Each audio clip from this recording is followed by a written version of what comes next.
Hi there, traders. This is Brad Gilbert with today's trading action. It's Friday, the 15th of March. Now, just to start with, just to give you a quick overview, I've spoken to a few traders. They're a bit disappointed they missed the move down in euro and a few other things. But let me just show you a couple of things because it wasn't as easy as you think, right? The PPI numbers better than expected, right? Not outside the range for the food and energy. Anyway, they were sort of stronger. Retail sales figures were slightly weaker than the forecast, although they were a bit of a rebound in the previous numbers. But then again, the revisions were actually worse. So that sort of points to me to like a worse outcome. Initial jobless claims, weaker numbers, which is a plus, right? So that pushes things up. Okay, PPI up, jobless claims, retail sales down, jobless claims up. Now, what does that do for us? Well, when you look at the chart, the price action here was pretty crap, right? You got 109 sort of 30 here as the level. It goes down to like 23, then up to like 44, right? Down, up, and then the price action starts to behave normally like stronger numbers, okay? And then it sort of worked its way down. So really the price action here was pretty crap. So if you closed out positions, you probably did the right thing. But when you look at the hourly chart, you might think you look a little bit stupid because it sort of looks like it just went straight down. It's found a home here next to the support level, and you're scratching your head going, why didn't I get that?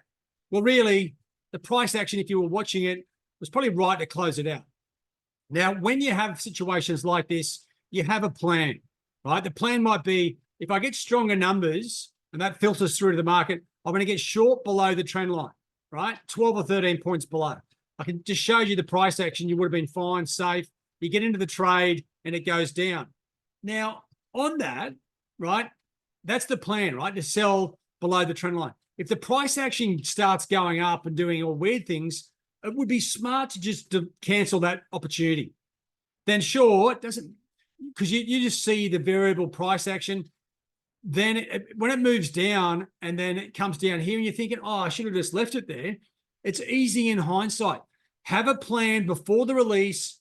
If the price action and the movement doesn't match your plan, cancel the order and don't get hooked, all bent out of shape. I was going to say hooked on the outcome, because if it goes down here, you might think, I'm an idiot. I should have made money. No, you did the right thing on what you saw and what you did. Do not second guess yourself in any regards there. And in particular, when it gets down here and you're thinking you missed your first entry level, don't start second guessing yourself and thinking, oh, I should get short now, right? No, you plan the trade before the outcome. And the other thing is, think of it two ways. You got the market sentiment. Think of the economic number as an indicator. Is this indicator going up or down, right? And as I was just sort of showing to you there, the numbers here weren't exactly clear. Yeah, the inflation numbers were up, retail sales were down, and this number here, even though it's red, is up, right? So you got variables. Very hard to sort of mix and match what the market is going to be focusing on. In actual fact, I think when it came down to it, the market was looking, after the numbers dropped, what was happening with the bonds. The yields went up, right? That gave the dollar some strength, and that's where the move came, 20, 30 minutes after release. The dollar started rallying because the US yields started going up, right? So sometimes in some of these releases, there's just so many things going on, you can't know all the answers. And the smart thing to do at that stage is just close out the trade. Now, what does this do for us? Well, today we've got a reshuffle in where, and I'll just focus on the euro, right? Because it's the easiest one to be looking at. If I just come back to the chart here, right? We've got a recalibration here, like the Fed sentiment. Okay, we're going to cut rates, but we're ready to cut rates. That sentiment is flushed out with some slightly stronger US CPI numbers. And then we've got the retail sales, PPI, jobless, right? So that's down here. We're now sitting here. Now, what does this do for us? Well, let me just explain, because we've got some opportunities here. We've got some numbers coming out, which are pretty good.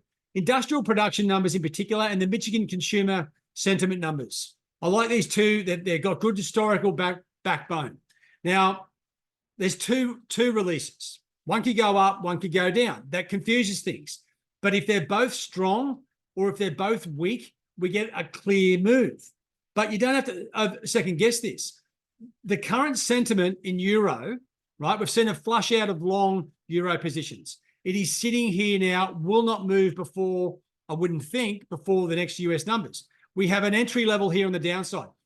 The easiest trade here is if we get strong numbers here, industrial production, Michigan consumer sentiment numbers. Well, you know what? The indicator, which is what these numbers are, the economic numbers are indicators. The current sentiment is down. We've got two indicators going down. It should go down, right? Now, the problem is, right, if you're trying to cover all bases, the sentiment is currently down, right?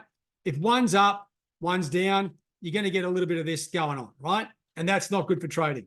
So make sure when you plan the opportunity, this one here, that yesterday's move leads us into the next move, which could be a better one.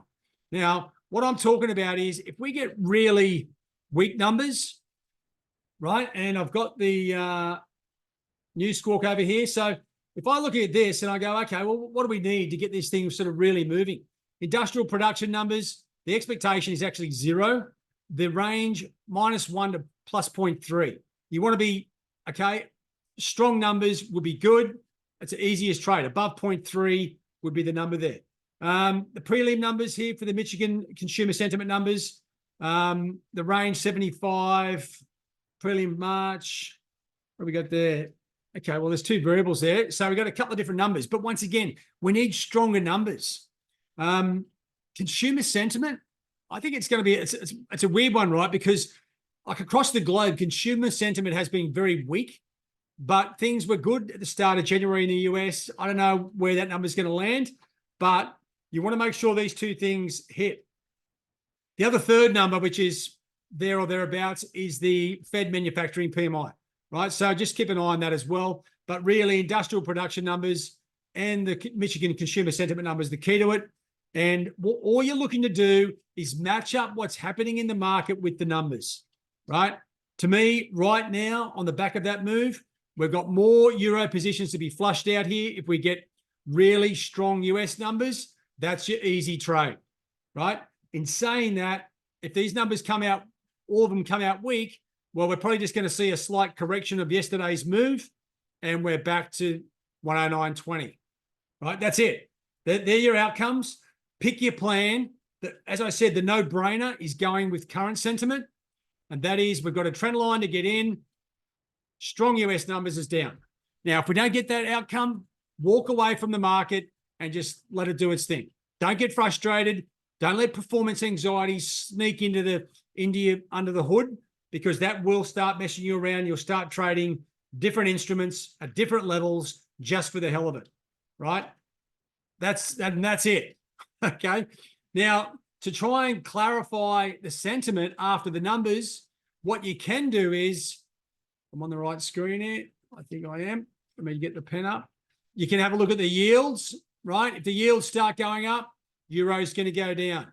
Yields up, it should be equities down, euro, sterling, Aussie, Kiwi down, right? That's the way the markets move, right? And having a look at these things, if they're matching up, should give you the confidence to stick with the position. The more the confidence, the bigger the position size. The lower the confidence, smaller the trade size, or don't trade, right? Simple. All right, guys, a bit of a lesson in there. I've just had a few chats with a few people. Get some clarity around current sentiment and where these indicators, which is the economic numbers, are they going to go with that sentiment or not?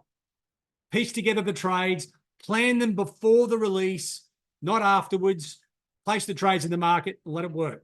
All right, guys, have a good one. All the best. Cheerio.